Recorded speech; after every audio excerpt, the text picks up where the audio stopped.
Hey, welcome back to 8Y. Great to have you here again. Today we're chasing one of the strangest, most important numbers in all of mathematics. It's written simply as the letter E. Its value is 2.718 and then an infinite string of digits that never repeats. This number shows up everywhere, in banking, in biology, in physics, in probability. But here's the thing, almost nobody explains. E isn't just some random constant that happens to appear. It's the natural language of growth itself. By the end of this video, you'll see exactly where it comes from. Wait, why does this one number rule so much of our world? Let's start with the cleanest possible example, money in a bank. Imagine a magical bank that offers you an incredible deal. You put in just $1, and the bank promises you 100% interest per year. That means after one full year, your $1 doubles to $2. Simple enough. $1 doubled once gives $2 at the end of the year. But now we ask the question that unlocks everything. What if, instead of giving you all the interest at the end of the year, the bank paid it out more frequently and let your interest start earning its own interest? Let's compound twice a year. Instead of 100% once, the bank gives you 50% halfway through, then another 50% at the end. But here's the magic. That first 50% earns interest during the second half of the year, so you get 1 plus 1/2 squared, which is $2.25. You earned an extra 25 cents just by compounding more often. 4 times a year, you get $2.44. Monthly, 12 times, gives $2.61. Daily compounding gives $2.71. Notice something strange. Every time we compound more often, we earn more, but the increases are getting smaller and smaller.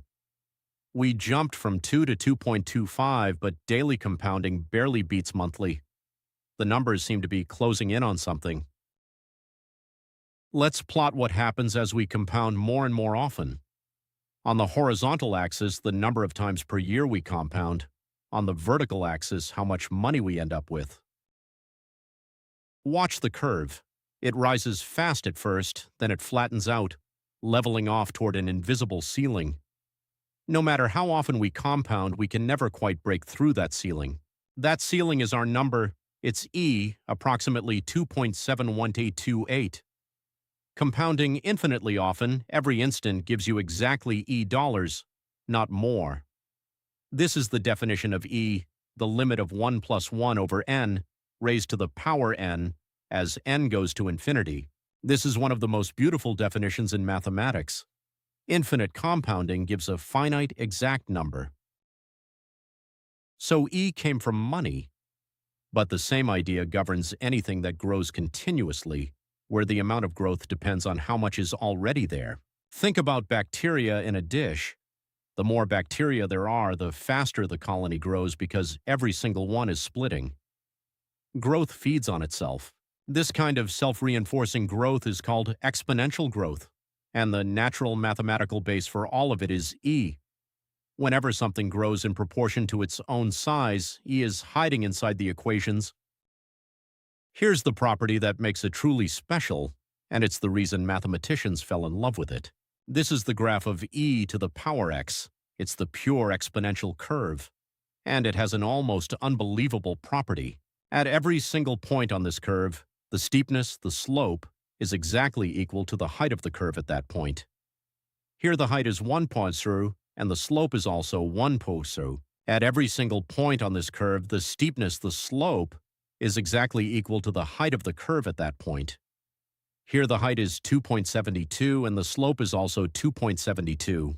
In the language of calculus, the derivative of e to the x is e to the x.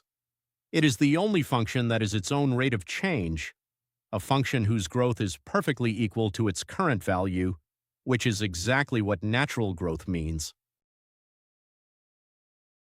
If you watched our video on imaginary numbers, you've already met E in its most famous appearance of all, Euler's identity. This single equation links E, the imaginary unit I, pi, 1, and 0, 5 of the most important numbers in mathematics, in one breathtaking line. And now you can see why E belongs there.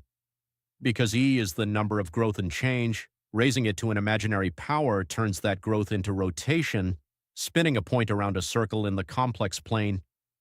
Growth and rotation are two faces of the same mathematical coin, and it sits right at the center. Pariyamai.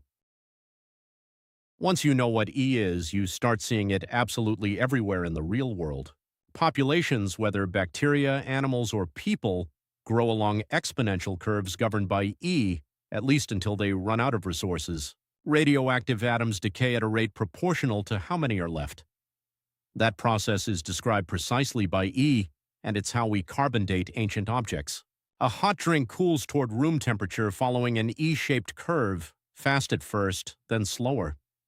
Physicists call it Newton's law of cooling, and in probability, the famous bell curve and the math of rare events are both built on top of E.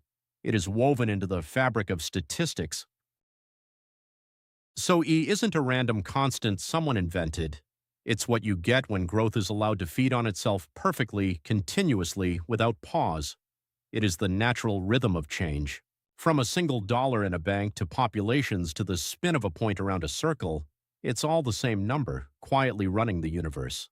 If this gave you a new way to see growth, subscribe to 8Y for more Wait Why moments. Thanks for watching, and I'll see you in the next one.